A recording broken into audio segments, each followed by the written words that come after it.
Ցավով պիտի արձանագրեմ, որ մեր մի շարք երիտասարդներ հեշտությամբ ընդունել են այն խայծը, որը Հայաստանում տարածվում է օտարերկրյա գործակալական ցանցի կողմից ու շատ ծանր են տանում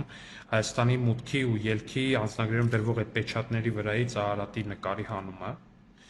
Սրանից 1-2 տարի առաջ, մինչև 1-2 տարի առաջ Հայաստանի սահմանում կանգնած էին օդանավակայանում, մասնավորապես Զվարթնոցում, կանգնած էին Ռուսաստանի FSB-ի ազգությամբ ռուս ծառայողները,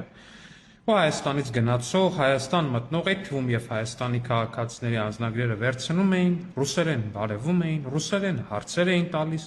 ու անձնագրում դնում էին Արարատի նկարով այդ պեչատը։ Հիմա Հայաստանի Հանրապետության սահմանում, այդ թվում եւ Զվարթնոց օդանավակայանում կանգնած են Հայաստանի Հանրապետության ազգային անվտանգության ծառայության զորքերի ծառայողներ, որոնք այո, պեչատը դնելու են առանց Արարատի նկարի, բայց նրանք ծառայում են